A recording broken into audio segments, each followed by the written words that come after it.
Welcome back to school for another academic year. Docentis is a management game that takes us to the educational institution where we spent such memorable moments as students.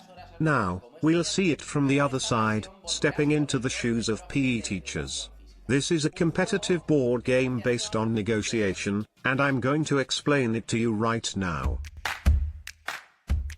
So, here is the setup for Docentis, a worker placement Eurogame that seeks competent teachers capable of developing a project they have planned.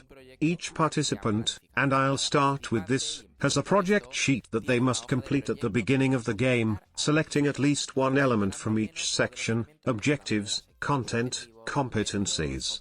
As a teacher, you can be ambitious or more reserved, choosing more or fewer options. However, at the end of the game, the player with the highest score, gaining 2 points for each achieved element and losing 1 point for those left incomplete, will be the winner. But these are not the only victory points available, as we will see later. Additionally, we have an energy points tracker. All players will place their token at the same starting number, which will vary throughout the game depending on how each player manages their day-to-day activities. We'll see if they can avoid ending the school day exhausted over the course of 6 turns. Each participant will have a personal board where they will place the different project elements they acquire. In the educational version, each teacher will start with a randomly assigned class, featuring students with specific needs, such as hearing impairments, visual impairments, or autism spectrum disorder, among others.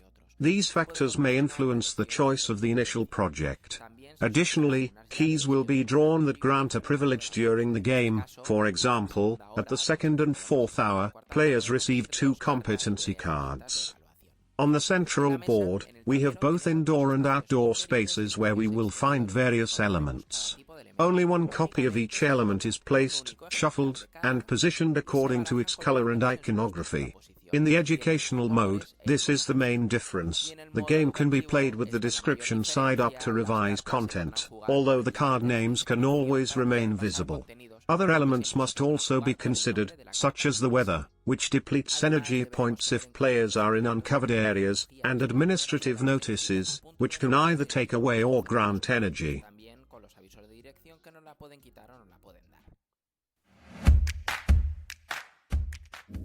The game lasts 6 rounds, each consisting of 3 very simple phases. In Phase 1, the starting player places their teacher pawn in one of the board's facilities to obtain a card from that location. The other players then take turns in clockwise order. In Phase 2, each area is resolved in board order. This is important. If a player takes the visible card from the top of the deck, they do not lose energy. However, if they choose to search the deck, they will lose 1 energy point. Each participant will continue completing their personal board round after round, moving through different locations. Certain special spaces exist, such as the gym, where players do not take cards but rather colored cubes representing different content blocks, as indicated on the teacher's board. To secure a content block, a player must have at least 2 cubes of the same color. A key part of the game's strategy is that there is only 1 copy of each card, although a resource bank is available where additional resources can be found. However, there aren't enough for everyone. If 5 people are playing, only 4 can obtain the same card. What happens if a player cannot acquire one of their required elements because someone else has taken it? To obtain that card, they must initiate an encounter with the other player in a board area that accommodates 2 people. This is crucial. During meeting between 2 people, players can take up to 3 actions. Exchange resources, trading one card for another without losing energy.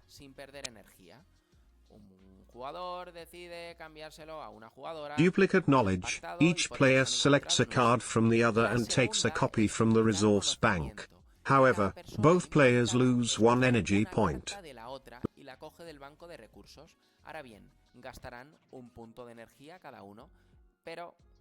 Learn and teach. One player duplicates a card from the other, losing 2 energy points, while the teacher gains 2 energy points and can proceed with their intended move by taking a card from the board.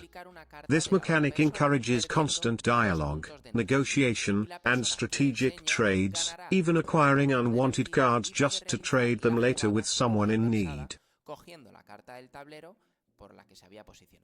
Meeting between two people become much more frequent after break time, 4th, 5th, and 6th hour, when university interns arrive, providing each player with an additional pawn, increasing their total to 2.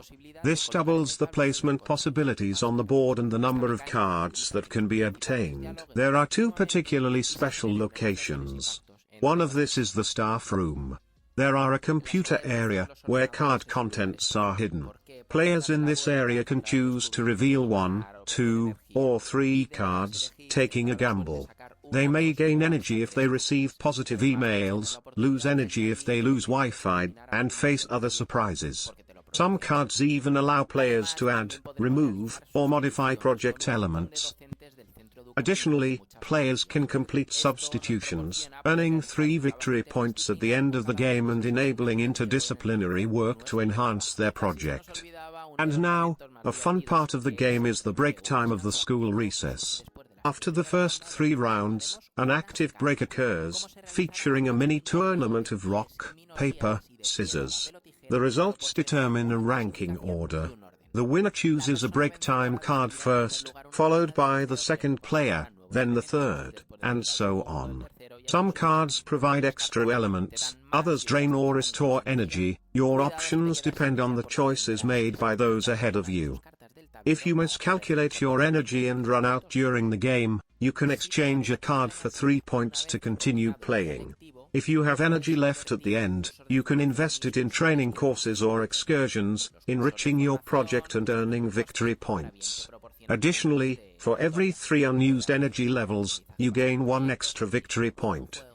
The game concludes after the 6th hour, once energy has been spent on training or excursions. The winner is the player with the highest score, calculated by summing the completed project elements, deducting unachieved ones, and adding bonus points from substitutions, training, excursions, etc. These are the game's core mechanics. Other elements must also be considered, such as materials must be managed. When collecting materials in certain areas, players must test their luck by drawing from a bag. If they pick a red token, damaged material, they lose energy, while a grey token, usable material, allows them to continue unharmed. Having 3 intact material tokens grants 1 victory point at the end of the game. In short, Docentis immerses you in the school environment and showcases the hectic daily life of a PE teaching team in an educational institution.